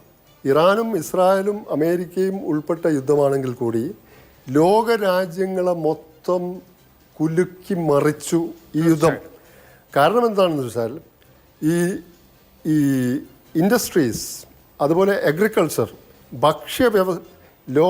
മിക്ക ലോകരാജ്യങ്ങളുടെയും ഭക്ഷ്യവ്യവസ്ഥയെയും അതുപോലെ തന്നെ ഈ വ്യവസായങ്ങളെയും നിലനിർത്തുന്ന പെട്രോ കെമിക്കൽ ഡെറിവേറ്റീവ്സിൻ്റെ പ്രധാന ഉൽപ്പാദന കേന്ദ്രങ്ങൾ ഗൾഫിലാണ് സ്ഥിതി ചെയ്യുന്നത്. അതും കടന്നു വരുന്നത് ഹോർമുസിലൂടെയാണ്. അപ്പോൾ ഇന്ത്യയെ ഈ പാചകവാതകത്തിൻ്റെ കാര്യത്തിൽ മാത്രമല്ല, എണ്ണയുടെ കാര്യത്തിൽ മാത്രമല്ല, ഈ ഒരു മേഖലയിലും ഇന്ത്യ ഉൾപ്പെടെ, ഇന്ത്യ മാത്രമല്ല സൗത്ത് കൊറിയ, ഒരുപാട് രാജ്യങ്ങൾ. അതുകൊണ്ടാണ് എല്ലാവരും തോൽപ്പിക്കപ്പെട്ട യുദ്ധം, ആരും ജയിക്കാത്ത യുദ്ധം എന്ന് ഞാൻ മാറുകയാണ് എന്നുള്ളതാണ് അമേരിക്കയുടെ ഡൊണാൾഡ് ട്രംപിന്റെ ഒരൊറ്റ ആളുടെ മനോമുകുരത്തിൽ വിരിയുന്ന തോന്നിയാസങ്ങൾ മൂലം നമ്മൾ ഇവിടെ കഴിക്കുന്ന ഒരു ഉഴുന്നുവടയും ചായയും മുതൽ നമ്മുടെ കൃഷി, വ്യവസായങ്ങൾ, സാങ്കേതികവിദ്യ സകലതും ബാധിക്കപ്പെടുന്ന തരത്തിൽ ലോകം ബന്ദിയാകുന്ന വിധത്തിൽ ഒരാളുടെ യുദ്ധഭ്രാന്ത് ലോകത്തെ ബന്ദിയാക്കുന്ന അഭൂതപൂർവമായ ഒരു ക്രൈസിസിനെ നമ്മൾ നേരിട്ടുകൊണ്ടിരിക്കുകയാണ്. നമുക്കറിയാം, നമ്മുടെ ഫിനാൻഷ്യൽ മാർക്കറ്റ്, ഓഹരി കമ്പോളം, ഇതെല്ലാം ബാധിക്കപ്പെടുകയാണ്. അങ്ങനെ ഓരോ മനുഷ്യനെയും ജീവിതത്തിന്റെ സമസ്ത മേഖലകളിലും തളർത്തിക്കളയുന്ന വിധത്തിലാണ് ഈ യുദ്ധഭ്രാന്ത് മുന്നോട്ട് പോകുന്നത് എന്നുള്ളതാണ് ഏറ്റവും സങ്കടകരമായ കാര്യം. അതിന്റെ ഒരു ഉപോൽപ്പന്നമായിട്ടാണ് നമ്മുടെ ഇന്ധന വില വർധന വന്നിരിക്കുന്നത്. ചർച്ചയിലേക്ക് വീണ്ടും ശ്രീ അസീസ് മൂസ, 2 ആഴ്ചക്കുള്ളിൽ പെട്രോൾ ഡീസൽ വിലയും വർദ്ധിച്ചേക്കാം. അങ്ങനെയാണെങ്കിൽ അവശ്യ സാധനങ്ങളുടെ വില, അത് പലവ്യഞ്ജനങ്ങൾ മുതൽ പച്ചക്കറി വരെ വർദ്ധിക്കും. അപ്പോൾ കൂടുതൽ ക്രൈസിസ് ആണ് ഉണ്ടാവുക. സാധാരണക്കാരായ ആളുകൾ എങ്ങനെ റെസ്റ്റോറൻറ്റുകളെയും മറ്റും ആശ്രയിക്കുമെന്ന പ്രശ്നം വരും. വില ഒരുപാട് കൂട്ടിയാൽ അത് കഴിക്കാൻ വരുന്ന ആളുകൾക്ക് പറ്റുന്നത് കൂടി ആവണമല്ലോ. അങ്ങനെയാണെങ്കിൽ ഈ വ്യവസായം തന്നെ മോശമായി ബാധിക്കപ്പെടുന്ന അവസ്ഥയാകും. കൂടിയ വില കാരണം ആളുകൾക്ക് റെസ്റ്റോറൻറ്റുകളിലേക്ക് വരാൻ പറ്റാത്ത അവസ്ഥ ഉണ്ടാവുമെന്നൊരു പ്രശ്നമുണ്ട്. അത് നിങ്ങൾ മുന്നിൽ കാണുന്നുണ്ടാവുമല്ലോ. ഒപ്പം ഈ പ്രതിസന്ധി മാറിയാൽ, പ്രത്യാശ കൂടി ഉണ്ടല്ലോ മനുഷ്യന്, ഈ പ്രതിസന്ധി മാറിയാൽ, ഗ്യാസിൻ്റെ വില കുറഞ്ഞാൽ, പെട്രോൾ ഡീസൽ വില കുറയുകയും അതനുസരിച്ച് അവശ്യ വസ്തുക്കളുടെ വില കുറയുകയും ചെയ്താൽ ഈ കൂട്ടിവെച്ചിരിക്കുന്ന ഇപ്പോഴത്തെ ചാർജ് കുറയ്ക്കുമോ എന്നൊരു ചോദ്യവും പ്രസക്തമാണ്.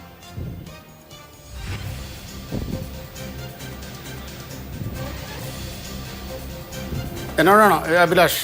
അതെ. അതായത് ഞങ്ങളെ സംബന്ധിച്ച് വില കൂട്ടുക എന്നുള്ളത് ഞങ്ങളുടെ ഒരു നിർബന്ധ ബുദ്ധിയൊന്നുമല്ല.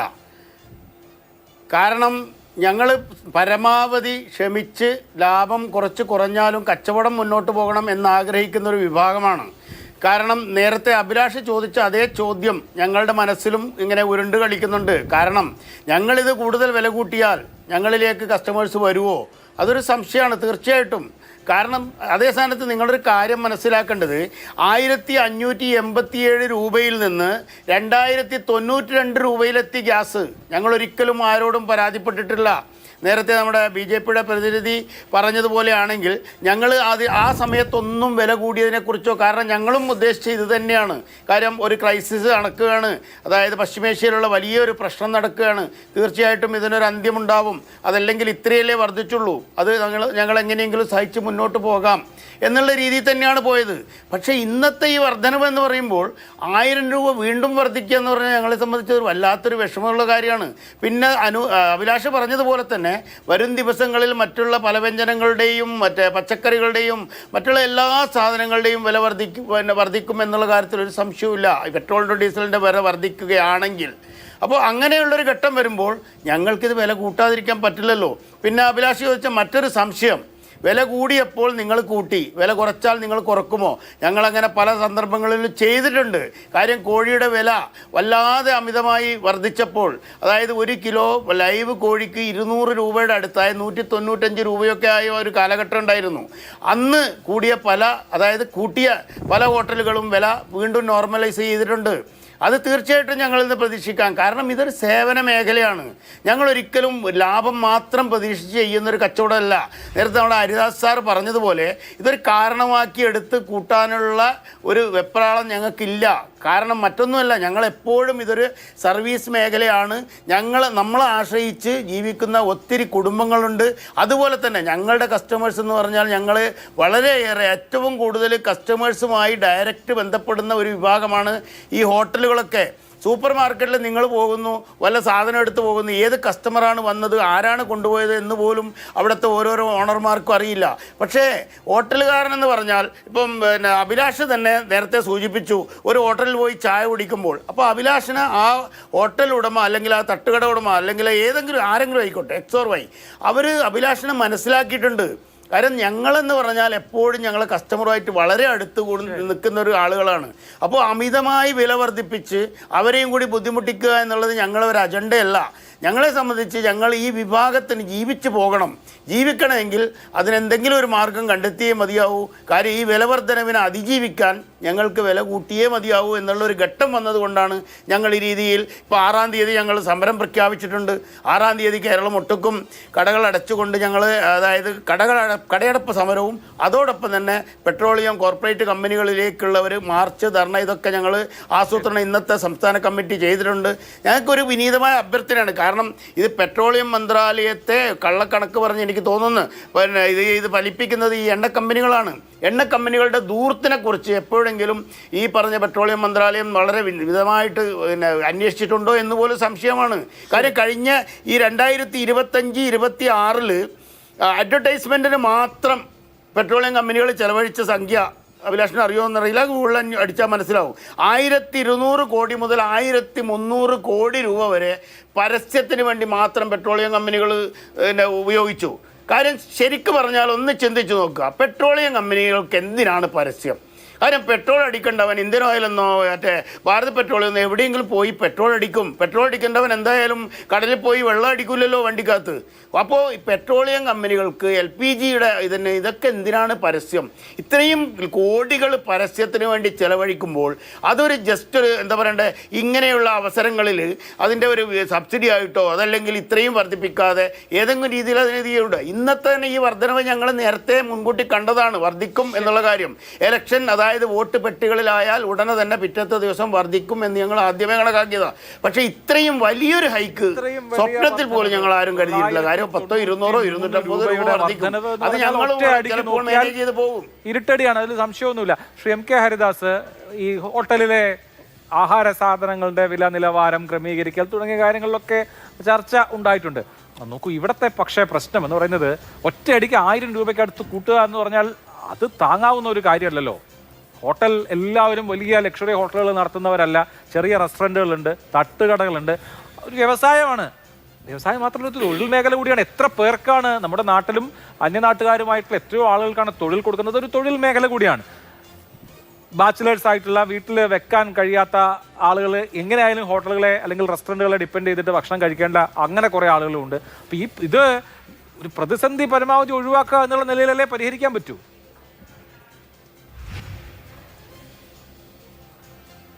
തീർച്ചയായിട്ടും ഇതിൽ വിലവർദ്ധനവ് അനിവാര്യമാണെന്നുള്ള കാര്യത്തിൽ യാതൊരു സംശയവുമില്ല അഭിലാഷ്. മറ്റുള്ള രാജ്യങ്ങൾ, ഇപ്പോൾ UAE പോലുള്ള രാജ്യങ്ങൾ വരെ ഇന്ധന വിലയൊക്കെ വർദ്ധിപ്പിച്ചു എന്ന് പറയുമ്പോൾ നമ്മുടെ ഇന്ത്യ രാജ്യത്ത് അത് ആവശ്യമാണ്.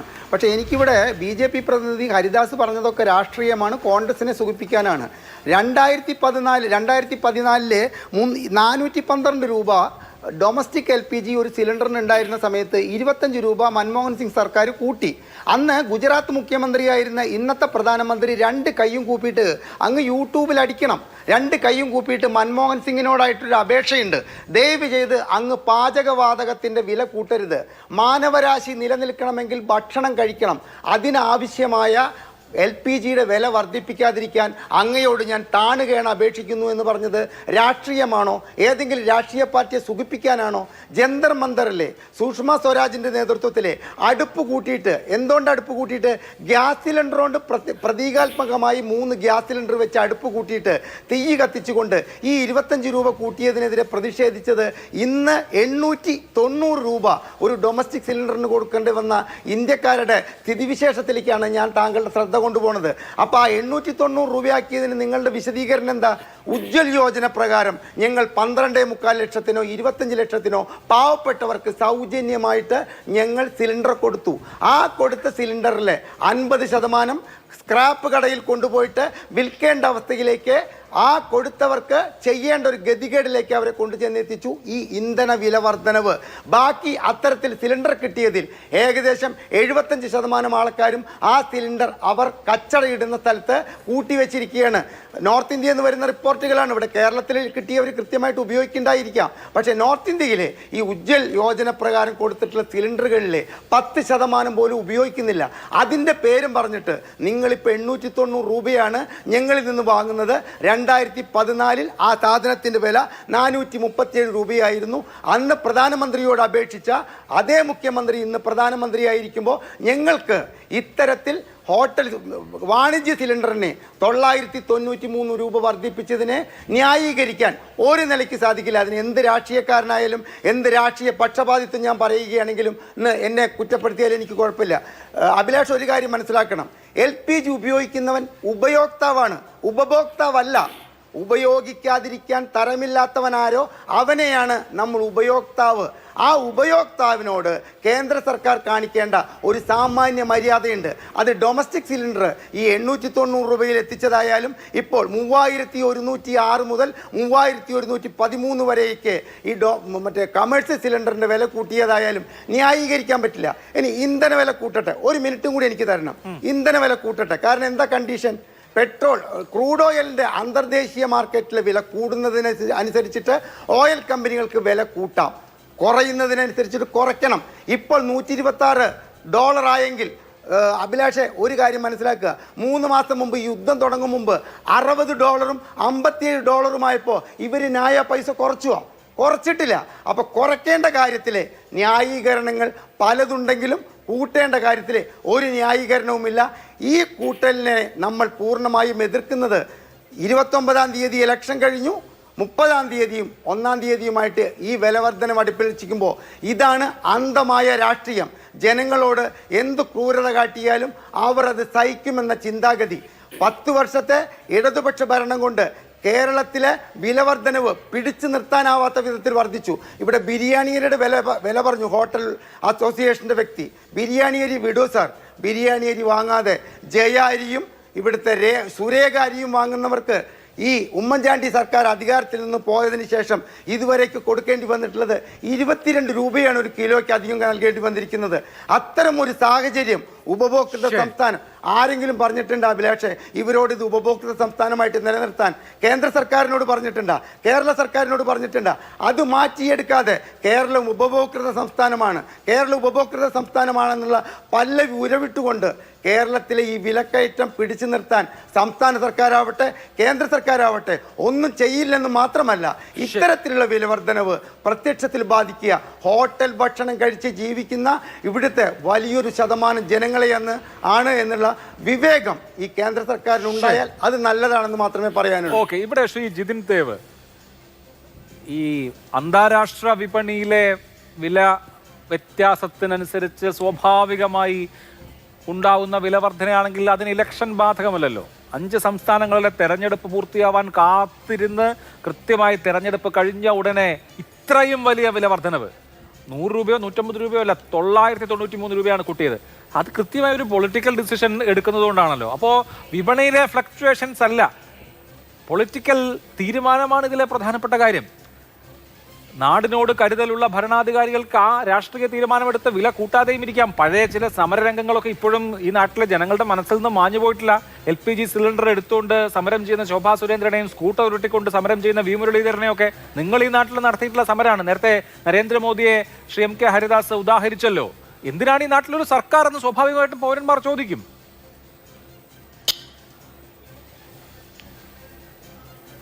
അഭിലാഷേ, നമ്മുടെ ഒരു ജനാധിപത്യ രാജ്യമാണ്. ഏത് സർക്കാരിനെതിരെയും സമരം നടത്താൻ പ്രതിപക്ഷത്തിന് പൂർണ്ണ യോഗ്യതയുണ്ട്. ഇവിടെ BJPക്കെതിരെ സമരം ചെയ്യേണ്ടെന്ന് ആരും ഞങ്ങൾ പറഞ്ഞിട്ടില്ലല്ലോ. നിങ്ങളും നേരത്തെ ഹരിദാസ് പറഞ്ഞതുപോലെ കൈകൂപ്പി രാഹുൽ ഗാന്ധിയും പറയട്ടെ, ജനങ്ങളുടെ അടുത്ത് പറയട്ടെ ഇതാണെന്നൊക്കെ പറയാം. അന്ന് ആരും ഇവിടെ വിലക്കിയിട്ടൊന്നുമില്ലല്ലോ. സമരം ചെയ്യരുതെന്ന് പറഞ്ഞ് ആരെയും പിടിച്ച് അടിയന്തരാവസ്ഥയൊന്നും പ്രഖ്യാപിച്ചിട്ടില്ലല്ലോ. അപ്പോൾ ആർക്കും സമരം ചെയ്യാം. രണ്ടാമത്തെ കാര്യം, ഇവിടെ അനൂപ് പറഞ്ഞു ബ്ലാക്ക് മാർക്കറ്റ്, പൂഴ്ത്തിവെപ്പ്, ഇതിനെയൊക്കെ ഞാൻ ലഘൂകരിച്ചു, അങ്ങനെ പറഞ്ഞു, ഇങ്ങനെ പറഞ്ഞു. ഞാൻ എന്താണ് പറഞ്ഞത്? അഭിലാഷ് മോഹൻ ചായ കുടിക്കാൻ പോയ കടയിൽ അദ്ദേഹം 4500 രൂപയ്ക്ക് ഗ്യാസ് LPG സിലിണ്ടർ ബ്ലാക്ക് മാർക്കറ്റിൽ വാങ്ങിച്ചെങ്കിൽ അത് അന്വേഷിക്കണം, അത് ഇൻവെസ്റ്റിഗേറ്റ് ചെയ്യണം, എവിടെയുണ്ടെങ്കിലും കണ്ടുപിടിക്കണം. അത് BJPക്കാരാണോ ചെയ്യേണ്ടുന്നത്? അത് രാജ്യത്തെ അന്വേഷണ ഏജൻസികളാണ്, സംസ്ഥാനത്തെ പോലീസാണ്. അല്ലാതെ അവിടെ പോയിട്ട് BJPക്കാരൻ കടകറി ഇവിടെ പൂഴ്ത്തിവെപ്പുണ്ടോ എന്ന് അന്വേഷിക്കാൻ പറ്റുമോ? അങ്ങനെ ചെയ്യാനുള്ള അധികാരം BJPക്കാർക്ക് തന്നിട്ടുണ്ടോ കോൺഗ്രസ് പാർട്ടി? ഇല്ലല്ലോ. പിന്നെ അദ്ദേഹം വാഗ്വാദം പറഞ്ഞിട്ടുണ്ട്, ഇതിനകത്തൊക്കെ നിയന്ത്രിക്കാൻ ശ്രമിക്കണമായിരുന്നു, അങ്ങനെയാണ്. ഞാൻ കരുതി ഇപ്പോൾ അനൂപ് അദ്ദേഹത്തിന്റെ താത്വിക അവലോകനത്തിലൂടെ എന്തെങ്കിലും പിടിച്ച് നിയർത്താനുള്ള ഏതെങ്കിലും, അല്ലെങ്കിൽ ഹോർമൂസ് കടലിടുക്കൽ ഉപരോധം നീക്കുന്നെങ്കിലും മാർഗം ഇപ്പോൾ പറയുന്ന പ്രതീക്ഷ എനിക്ക് ഇരിക്കുകയാണ്. അപ്പോൾ അദ്ദേഹം പറഞ്ഞുകൊണ്ടെന്ന് വെച്ചത് സബ്സിഡിയിലാണ്. അപ്പോൾ ഇതേ കാര്യം തന്നെയാണ് ശ്രീ MK ഹരിദാസും പറഞ്ഞത്. അദ്ദേഹം പറഞ്ഞു 2014 425 രൂപയായിരുന്നു ഗ്യാസിന്റെ വില. സാറേ, 2014 425 രൂപ സബ്സിഡി കൊടുക്കുന്ന സിലിണ്ടറിന്റെ വിലയായിരുന്നു. 1245 രൂപയാണ് അന്ന് ഗ്യാസിന്റെ വില. ഇപ്പൊ 988 രൂപ, 993 ഞങ്ങളുടെ കൊല്ലത്ത്. 1245 രൂപയാണ് സബ്സിഡി ഇല്ലാത്ത ഗാർഹിക ഗ്യാസിന്റെ അന്നത്തെ വില. അപ്പൊ എങ്ങനെ സബ്സിഡി കൊടുത്തത്? കോൺഗ്രസ് പാർട്ടി ഓഫീസിൽ നിന്ന് വല്ലതാണോ? ഒന്നുമല്ല. നമ്മുടെ രാജ്യത്തെ എണ്ണ കമ്പനികളുടെ ഓയിൽ ബോണ്ട് കൊണ്ടുവന്ന് 1.3 ലക്ഷം കോടി രൂപയ്ക്ക് കൊണ്ടുവന്ന് പണയം വെച്ചു. ആ ബാധ്യത 2026 ഡിസംബർ ആകുമ്പോഴേക്കും 2.67 ലക്ഷം കോടി രൂപ നമ്മുടെ ഈ ഇപ്പോൾ ഭരിക്കുന്ന ഗവൺമെൻറ് അടച്ചു തീർക്കണം. ഏതാണ്ട് 93,685 കോടി രൂപ അടച്ചു കഴിഞ്ഞു. ബാലൻസ് പൈസ 2026 അടച്ചു തീർക്കണം. ഇതാണ് സബ്സിഡി കൊടുത്തതിൻ്റെ കഥ. വാണിജ്യ സിലിണ്ടറിന് സബ്സിഡി കൊടുക്കാൻ സാധിക്കുമോ സാറേ? അതെന്ത് ന്യായമാണ് പറയുന്നത് എനിക്ക് മനസ്സിലാവുന്നില്ല. അപ്പോൾ അതുകൊണ്ട് ഇങ്ങനെയൊക്കെയുള്ള വാദങ്ങൾ അങ്ങ് പറയുമ്പോൾ അറ്റ്ലീസ്റ്റ് ഈ കാര്യങ്ങൾ ഗൂഗിൾ ചെയ്യുമ്പോൾ ഇതും കൂടെ പരിശോധിക്കാൻ അങ്ങ് തയ്യാറാകണമെന്നുള്ള എളിയ അഭിപ്രായം മാത്രമാണ് എനിക്ക് അക്കാര്യത്തിൽ പറയാനുള്ളത്. നോക്കൂ, ഇവിടെ രാഷ്ട്രീയ നിരീക്ഷകൻ ശ്രീ AM ഷിനാസ് കൃത്യമായി അദ്ദേഹം കാര്യങ്ങൾ പറഞ്ഞില്ലേ. നമ്മുടെ ഏറ്റവും വലിയ വാതക സപ്ലയറാണ് ഖത്തർ. 20% പോലും പ്രൊഡക്ഷൻ നടക്കുന്നില്ല. അവിടെ ഈ പറഞ്ഞ രീതിയിൽ ഇറാന്റെ ഭാഗത്തു നിന്ന് ആക്രമണം ഉണ്ടായതിനു ശേഷം നടക്കുന്നില്ല. ഇപ്പോൾ നമ്മുടെ ഗവൺമെന്റ് 2014 കാലഘട്ടത്തിൽ 20-25 രാജ്യങ്ങളിൽ നിന്നായിരുന്നു നമ്മൾ എണ്ണ ഇമ്പോർട്ട് ചെയ്തുകൊണ്ടിരുന്നെങ്കിൽ ഇന്ന് 40ഓളം രാജ്യങ്ങൾ നമ്മൾ ഇമ്പോർട്ട് ചെയ്യുന്നുണ്ട്. 1% ആയിരുന്നു റഷ്യയിൽ നിന്ന്. ഇപ്പൊ നമ്മൾ 34% അവിടുന്ന് ഇമ്പോർട്ട് ചെയ്തുകൊണ്ടിരിക്കുന്നത്. ഓരോ രാജ്യങ്ങളെ നമ്മൾ മറ്റു മാർഗങ്ങളോ തേടുന്നു, മറ്റു തുറമുഖങ്ങളിലൂടെ കൊണ്ടുവരാനുള്ള പരിശ്രമം. ഡൊണാൾഡ് ട്രംപ് 16-ാം തീയതി വരെ സമയം തന്നിട്ടുണ്ട്. ഡൊണാൾഡ് ട്രംപ് വരയ്ക്കുന്ന വരയ്ക്കപ്പുറത്ത് ഈ ഇമ്പോർട്ടൊന്നും പോവില്ല. ട്രംപിന് എന്തും പറയാം. ട്രംപ് അല്ലല്ലോ രാജ്യം പറയാം. ട്രംപ് പറയുന്നത് കേൾക്കുന്നതിലേ ഉള്ളൂ പ്രശ്നം. ട്രംപ് വരച്ച വരയ്ക്കപ്പുറം പോകരുത് അതൊക്കെ അവിടെ കിടക്കേണ്ട. അഭിലാഷേ, നമ്മുടെ വിഷയം നമ്മുടെ രാജ്യത്തെ ഭരണാധികാരികളെ വിശ്വസിക്കൂ, നമ്മുടെ രാജ്യത്തെ രാഷ്ട്രീയ നേതാക്കന്മാരെ വിശ്വസിക്കൂ. നമ്മുടെ നേതാക്കൾ എന്ത് പറയും, നമ്മുടെ ഗവൺമെന്റ് എന്ത് പറയുന്നു, അത് കേട്ടാൽ പോരെ, നമ്മൾ അത് കേൾക്കുക. അപ്പോൾ അതുകൊണ്ട് ഈ പ്രതിസന്ധി ഉണ്ട്. ഈ പ്രതിസന്ധി പരിഹരിക്കപ്പെടേണ്ടുന്ന പ്രതിസന്ധിയാണ്. വളരെ വേഗത്തിൽ പരിഹരിക്കപ്പെടുമെന്നാണ് എനിക്ക് പറയാനുള്ളത്. ഒരു അസീസ് മൂസ എന്ന് പറയുന്ന വ്യാപാരി വ്യവസായ സമിതിയുടെ പ്രതിനിധിയോട് എനിക്കൊരു റിക്വസ്റ്റ് കൂടിയുണ്ട്. ഞാൻ അങ്ങേ വിമർശിക്കുകയൊന്നുമല്ല. ഇവിടെ വെളിച്ചെണ്ണ വില കൂടിയ സമയത്ത് ഉഴുന്നുവടയ്ക്ക് 3 രൂപ 50 പൈസ 4 രൂപയാണ് കൊല്ലത്തൊക്കെ കൂട്ടിയേക്കുന്നത്. 12 രൂപ ഉണ്ടായിരുന്ന ഉഴുന്നുവടയ്ക്ക് ഇപ്പോൾ 15 രൂപയാണ്. ഇപ്പോൾ അവർ 18 ആക്കാൻ പോകുമെന്ന് കേൾക്കുന്നുണ്ട്. പക്ഷേ എണ്ണ വില കുറഞ്ഞു, വെളിച്ചെണ്ണയുടെ വില കുറഞ്ഞു. ഇതുവരെ ആ ഉഴുന്നുവടയുടെ വില കുറച്ചിട്ടില്ല. അപ്പം അങ്ങ് ഇക്കാര്യത്തിലൊക്കെ ഇടപെടണം. ഇങ്ങനെ വില കൂടുന്ന സമയത്ത് അഭിലാഷ് പറഞ്ഞ ആശങ്കയ്ക്ക് വില കൂടുന്ന സമയത്ത് നേരിയ കുറവ് മാത്രമേ ഉണ്ടായിട്ടുള്ള രീതിയിലുള്ള വൻ കുറവൊന്നും ഉണ്ടായിട്ടില്ല അതില്. ശരി, 500 നിന്ന് വെളിച്ചെണ്ണ 260 നല്ല വെളിച്ചെണ്ണയ്ക്ക് ഇപ്പോൾ 500 നല്ല വെളിച്ചെണ്ണയ്ക്ക് ഇപ്പോഴും 360 ക്രൂഡ് ഓയിലിന്റെ ഗ്യാസിന്റെ പ്രശ്നം. അപ്പൊ അതുകൊണ്ട് ഇങ്ങനെയുള്ള കാര്യങ്ങളിലൂടെ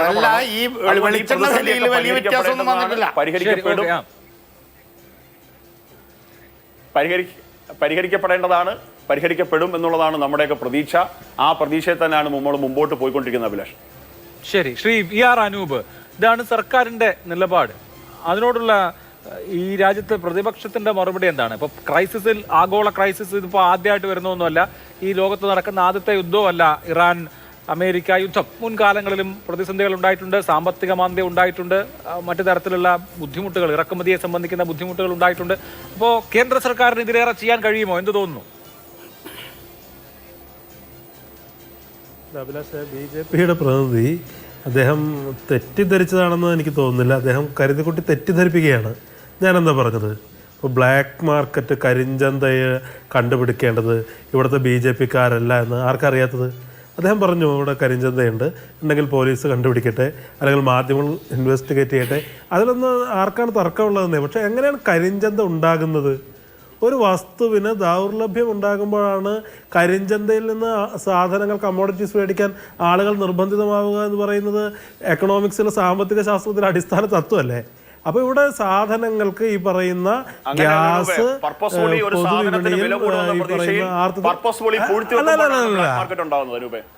അല്ലല്ല.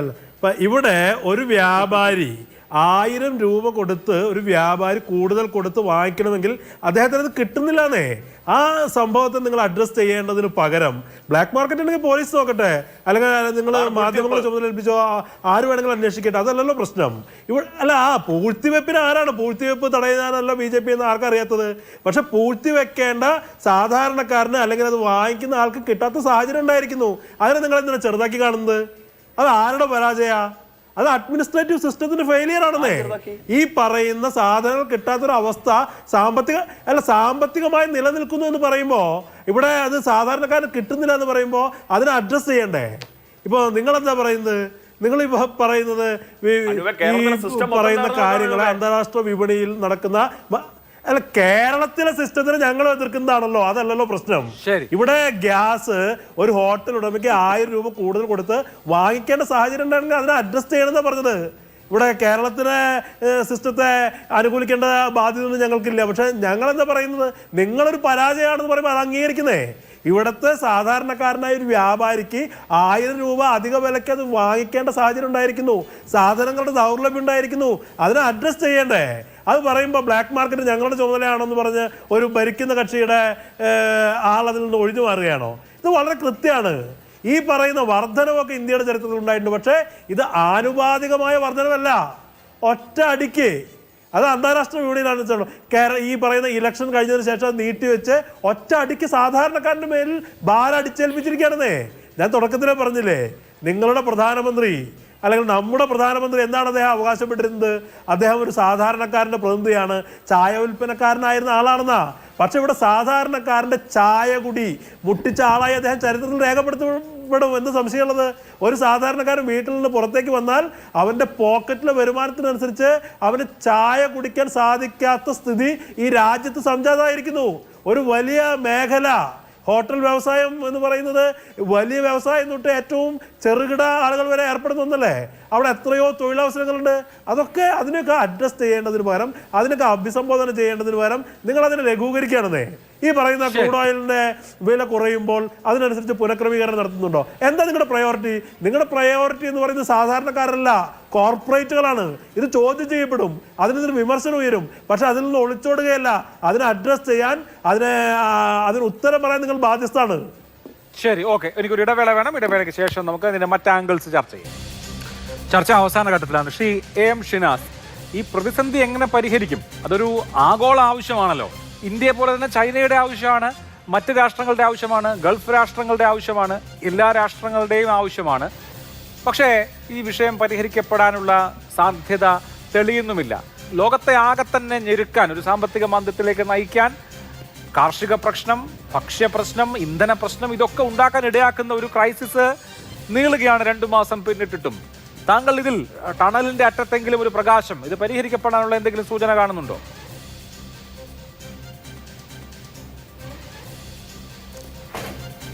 ഇത് ഫെബ്രുവരി 28 തുടങ്ങി. ഹോർമസ് മാർച്ച് 2 അടച്ചു, ഇതുവരെ തുറന്നില്ല. അമേരിക്ക മറുഭാഗത്ത് ഉപരോധം ഏർപ്പെടുത്തി. ഏതെങ്കിലും ഒരു ഭാഗം വിട്ടുവീഴ്ച ചെയ്യാതെ ഈ പ്രതിസന്ധി അവസാനിക്കില്ല. കാരണം ഈ പ്രതിസന്ധി അവസാനിപ്പിക്കാൻ പാകിസ്ഥാനിൽ മധ്യസ്ഥ ചർച്ച നടക്കുന്നു, രണ്ടാമത്തെ ചർച്ച നടന്നിട്ടില്ല. യൂറോപ്യൻ യൂണിയൻ ഇതിൽ താല്പര്യമെടുക്കുന്നുണ്ടോ? യൂറോപ്യൻ യൂണിയൻ്റെ ഏറ്റവും പ്രധാനപ്പെട്ട നയതന്ത്രജ്ഞ ആയ കാജ കല്ലാസ് പറഞ്ഞതെന്താണ്? ഇത് യൂറോപ്പിൻ്റെ യുദ്ധമല്ല എന്നാണ്. ജർമ്മനിയുടെ പ്രതിരോധ മന്ത്രി പറഞ്ഞത് അമേരിക്കയും ഇസ്രായേലുമാണ് ഈ യുദ്ധത്തിൻ്റെ പാത തിരഞ്ഞെടുത്തത്, അതുകൊണ്ട് ഞങ്ങൾക്ക് ഇതിൽ കാര്യമില്ല. അപ്പോൾ ലോകത്തെ ഒരു പ്രധാനപ്പെട്ട ഒരു മേഖലയായ യൂറോപ്യൻ യൂണിയൻ ഈ യുദ്ധം പരിഹരിക്കാൻ ശുഷ്കാന്തിയോടെ പ്രവർത്തിക്കുന്നില്ല. അതേസമയം ഇന്ത്യ നയതന്ത്രപരമായി മൂലയിലാക്കപ്പെട്ടിരിക്കുന്നു. പാകിസ്ഥാൻ നയതന്ത്രപരമായും രാഷ്ട്രീയമായും സാമ്പത്തികമായും ഒക്കെ ഒരു തരം പ്രാന്തവൽക്കരിക്കപ്പെട്ട് പരിയാ സ്റ്റേറ്റായി മാറിയ പാകിസ്ഥാൻ ഈ യുദ്ധത്തോടെ ഒരു ഒരു ഒരു അഭിനവ പരിവേഷം ആ രാജ്യത്തിന് ലഭിച്ചിരിക്കുന്നു ഈ ചർച്ചകളുടെ മധ്യസ്ഥം വഹിക്കുകയും. അപ്പോൾ ഇറാൻ മുന്നോട്ട് വെക്കുന്ന കാര്യം, ഇപ്പോൾ അമേരിക്ക പറയുന്നത് ഇറാനെ പരിപൂർണമായി സൈനികമായി വന്ധ്യംകരിക്കുക എന്നതാണ്. ഇറാന് ആണവായുധ ശേഷി പാടില്ല, ബാലിസ്റ്റിക് മിസൈൽ പ്രാപ്തി പാടില്ല, ഇറാന് ഡ്രോണുകൾ പാടില്ല, പ്രോക്സികൾക്ക് പിന്തുണ പാടില്ല. അപ്പോൾ ഇറാനെ സംബന്ധിച്ചിടത്തോളം വാസ്തവത്തിൽ അംഗീകരിക്കാൻ പറ്റാത്ത നിബന്ധനകൾ അതിലുണ്ട്. അതുകൊണ്ടാണ് ഇറാൻ പറഞ്ഞത് ഹോർമൂസ് തുറക്കാം, ആണവ ചർച്ചകൾ നമുക്ക് പിന്നീട് നടത്താം. അപ്പോൾ ഈ അടുത്ത കാലത്ത് ഈ യുദ്ധം തുടങ്ങുന്നതിന് മുമ്പ് മധ്യസ്ഥം വഹിച്ച് ചർച്ച നടത്തിയ ഒമാൻ്റെ വിദേശകാര്യമന്ത്രി ദ ഇക്കണോമിസ്റ്റിൽ ഒരു ലേഖനം എഴുതിയിരുന്നു. അദ്ദേഹം പറഞ്ഞത് ചർച്ചയൊക്കെ വളരെ ക്രിയാത്മകമായി നടന്നു, ഒരു പരിഹാരം ഉണ്ടാകുമെന്നുള്ള ആത്മവിശ്വാസം ആ ചർച്ചയിൽ സാന്നിധ്യം ഉണ്ടായിരുന്ന ഒരു ബ്രിട്ടീഷ് പ്രതിനിധി പോലും പ്രകടിപ്പിച്ചിരുന്നു. അപ്പോഴാണ് ഈ ആക്രമണം നടക്കുന്നത്. അദ്ദേഹം ആ ലേഖനത്തിൽ സുവ്യക്തമായി അടിവരയിട്ട് എഴുതിയൊരു വാചകമുണ്ട്: അമേരിക്കയുടെ വിദേശ നയം ഇപ്പോൾ നിയന്ത്രിക്കുന്നതും തീരുമാനിക്കുന്നതും ഇസ്രായേലാണ്. ഇത് അമേരിക്കയുടെ യുദ്ധമല്ല, ഇത് ഇറാൻ്റെ യുദ്ധമല്ല, ഇത് ഇസ്രായേലിൻ്റെ യുദ്ധമാണ്. അപ്പോൾ ഇപ്പോൾ തന്നെ അമേരിക്കയിൽ ഈ യുദ്ധത്തിനെതിരെ വലിയ തോതിലുള്ള ജനകീയ അഭിപ്രായം ഉയർന്നു വന്നിട്ടുണ്ട്. യൂറോപ്യൻ യൂണിയനിൽ ഈ യുദ്ധത്തിന് യാതൊരു തരത്തിലുള്ള പിന്തുണയും വൈകാരികമായ പരോക്ഷമായ പ്രത്യക്ഷമായ യൂറോപ്യൻ യൂണിയൻ കൊടുക്കുന്നില്ല. ഇന്ത്യക്ക് യാതൊരു റോളുമില്ലാത്ത ഒരു യുദ്ധം ആയി മാറി ഇത്. ഈ യുദ്ധത്തിൽ അമേരിക്ക വാസ്തവത്തിൽ ഒരു ചതുപ്പിൽ ആണ്ടുകിടക്കുകയാണ്. ട്രംപ് പരവശനാണ്. ഇപ്പോൾ നോക്കൂ ശ്രീ അഭിലാഷ്, പീറ്റ് ഹേഗ്സെത്ത് ആ യുദ്ധകാര്യ മന്ത്രിയുണ്ടല്ലോ, ട്രംപ് നിയമിച്ച അദ്ദേഹത്തെ അമേരിക്കൻ സെനറ്റ് നിർത്തിപ്പരിക്കുകയാണ്. അദ്ദേഹത്തെ പറ്റി ഒരു മറ്റൊരു ഡെമോക്രാറ്റാണെന്ന് തോന്നുന്നു ഒരു സെനറ്റർ പറഞ്ഞത്, നിങ്ങൾ ഡേഞ്ചറസ്ലി എക്സാജറേറ്റഡ് ആയിട്ടുള്ള വിവരണമാണ് ട്രംപിന് കൊടുക്കുന്നത്. യഥാർത്ഥത്തിൽ ഗ്രൗണ്ട് റിയാലിറ്റി ട്രംപിനെ അറിയിക്കുന്നില്ല. ഇപ്പോൾ തന്നെ അമേരിക്കൻ കോൺഗ്രസ് ചോദ്യം ചെയ്തു, 2500 കോടിയാണ് ചെലവ് ആയത് ഈ യുദ്ധത്തിന്. അവർ തന്നെ പറയുന്നത് 2500 കോടി മാത്രമല്ല, അമേരിക്കൻ സൈനിക താവളങ്ങൾക്കുണ്ടായ നാശനഷ്ടങ്ങൾ കൂടി പരിഗണിച്ചാൽ അതിൻ്റെ ഇരട്ടി വരും. ഇപ്പോൾ നമുക്ക് കിട്ടുന്ന വാർത്തകളൊക്കെ ഈ പാശ്ചാത്യ മാധ്യമങ്ങൾ, അമേരിക്കൻ നിയന്ത്രിത മാധ്യമങ്ങൾ വഴിയാണ് ഏറ്റവും അധികം വാർത്തകൾ നമുക്ക് ലഭിക്കുന്നത്. ഈ യുദ്ധത്തിൽ ഇറാൻ ഗൾഫ് രാജ്യങ്ങൾക്കും അമേരിക്കൻ ബേസസിനും ഉണ്ടാക്കിയ നാശനഷ്ടങ്ങളുടെ യഥാവിധ കണക്ക് ഇന്നും ലഭ്യമല്ല. അത് വളരെ അധികമാണെന്നാണ് മറ്റു ചില റിപ്പോർട്ടുകൾ പറയുന്നത്. അപ്പോൾ ഈ യുദ്ധം അവസാനിക്കണമെങ്കിൽ ഒന്നുകിൽ ഇറാൻ കാംനെയി ഇന്നലെ പറഞ്ഞല്ലോ, അപ്പോൾ കാംനെയി അവരെ സംബന്ധിച്ച് ഇതൊരു എക്സിസ്റ്റൻഷ്യൽ വോറാണ്. ഒന്നുകിൽ അവരുടെ ആവശ്യങ്ങൾ ഭാഗികമോ അല്ലെങ്കിൽ ഏതെങ്കിലും തരത്തിൽ, എല്ലാ ആവശ്യങ്ങളുമല്ല, ഏതെങ്കിലും തരത്തിൽ അവരുടെ ആവശ്യങ്ങൾ അംഗീകരിക്കുക, അല്ലെങ്കിൽ തങ്ങൾ നശിക്കാനും പരിപൂർണമായി ഇല്ലാതാവാനും തയ്യാറാണ് എന്ന ഒരു തരത്തിലുള്ള സന്ദേശമാണ് അദ്ദേഹം നൽകിയിരിക്കുന്നത്. ആർക്കും പ്രയോജനമില്ലാത്ത നശീകരണ സ്വഭാവമുള്ള യുദ്ധം മൂലം നമ്മുടെ അടുക്കളകളും പ്രയാസഭരിതമാവുകയാണ്. എന്തായാലും ഇനിയിപ്പോൾ ഈ ഗ്യാസിന്റെ വില വർദ്ധിച്ച സാഹചര്യത്തിൽ ഹോട്ടൽ ഭക്ഷണത്തിന്റെ വില വർദ്ധിക്കുകയാണ്. ഇങ്ങനെ ഓരോന്നായി വില വർധനയുടെ പട്ടികയിലേക്ക് സ്ഥാനം പിടിക്കും. സഹിക്കുകയല്ലാതെ എന്ത് ചെയ്യാൻ? എപ്പോഴെങ്കിലും ഈ യുദ്ധം അവസാനിക്കുമെന്ന് പ്രതീക്ഷിക്കാം. വളരെ നന്ദി എല്ലാവർക്കും. സൂപ്പർ പ്രൈം ടൈം അവസാനിച്ചു. നമസ്കാരം.